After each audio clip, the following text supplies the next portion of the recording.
அனைவருக்கும்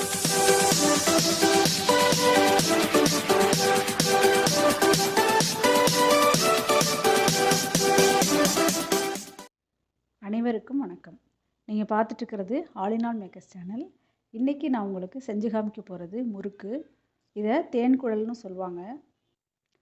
இப்போ தேன்குழல் முறுக்குக்கு தேவையான பொருட்கள் என்னென்ன அப்படின்ட்டு பார்ப்போம். அரிசி மாவு 2 கப் எடுத்திருக்கேன். இது எப்படி தயார் பண்ணணும் அப்படின்னா, பச்சரிசி எடுத்துட்டு நல்லா களைஞ்சிட்டு வீட்டுக்குள்ளேயே நிழல் காய்ச்சலாக ஒரு 10 நிமிஷம் காய வச்சுட்டு மிஷினில் கொடுத்து நம்ம அரைச்சி எடுத்துக்கணும்.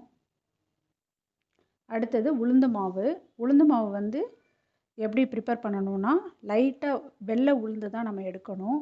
அதை லைட்டாக சாதாரண கடாயில் ஃப்ரை பண்ணிவிட்டு, லைட்டாக தான் ஃப்ரை பண்ணணும். ஃப்ரை பண்ணிவிட்டு மிக்சியில் நெய்ஸாக அரைச்சி எடுத்துக்கணும். அப்படி கப்பி இருந்ததுன்னா நம்ம ஒரு தடவை நம்ம சல்லடையில் சலிச்சுக்கலாம். அடுத்தது பெருங்காயத்தூள் 1 ஸ்பூன் எடுத்திருக்கேன். ஜீரகம் 1 ஸ்பூன் எடுத்திருக்கேன். வெண்ணெய் 2 ஸ்பூன் அளவு எடுத்துக்கணும். இப்போது நாம் முறுக்கு எப்படி பண்ணுறதுன்னு பார்ப்போம். இது முறுக்கு மாவோட அளவு எப்படின்னா, 2 கப்பு அரிசி மாவுக்கு 1/4 கப்பு உளுந்து மாவு போட்டுக்கணும். இப்போது ஒரு பேசினில் முறுக்கு மாவை எடுத்து வச்சுருக்கேன். இதில் நம்ம உளுந்த மாவை சேர்த்துப்போம்.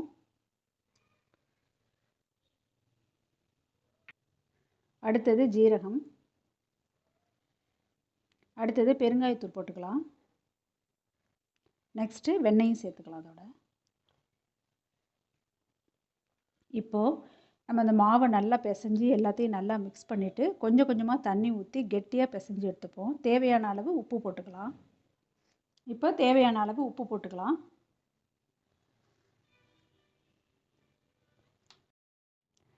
இப்போ மாவு நல்லா கெட்டியாக பிசைஞ்சு எடுத்திருக்கேன்.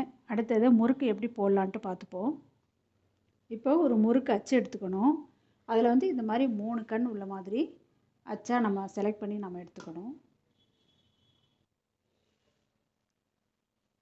இப்போ மாவை எடுத்து இந்த மாதிரி பண்ணிக்கணும். அச்சில் உள்ளே நுழையிற மாதிரி சைஸ் பண்ணி நம்ம இந்த மாதிரி பண்ணிக்கணும். பண்ணிவிட்டு அதுக்குள்ளே போட்டு புழிய வேண்டியது தான்.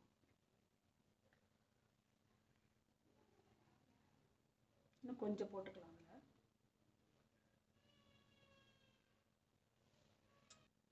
ஒரு கரண்டி எடுத்திருக்கேன். அதில் நான் இப்போது முறுக்கு புழிஞ்சு காமிக்கிறேன்.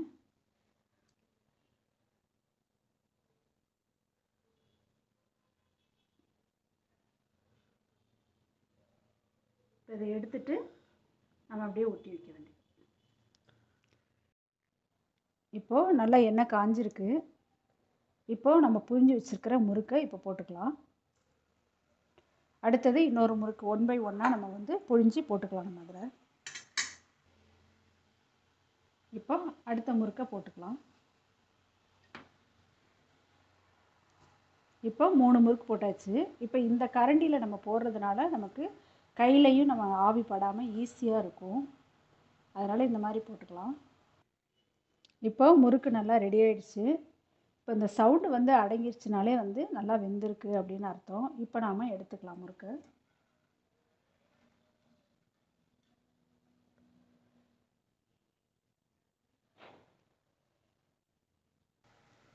இப்போ அருமையான தேன்குழல் முறுக்கு ரெடி ஆகிடுச்சு. இது வந்து ரொம்ப பிரமாதமாக வந்திருக்கு. இதே மாதிரி நீங்களும் செஞ்சு பாருங்கள். தீபாவளிக்கு செஞ்சு பார்த்துட்டு எப்படி இருக்குன்ட்டு கமெண்ட் பாக்ஸில் போய்ட்டு உங்களோட ஒப்பீனியனை என்னோட ஷேர் பண்ணிக்கோங்க. ஆல் இன் ஆல் மேக்கர்ஸ் சேனலுக்கு லைக் பண்ணுங்கள், ஷேர் பண்ணுங்கள், கண்டிப்பாக சப்ஸ்கிரைப் பண்ணுங்கள். தேங்க்யூ.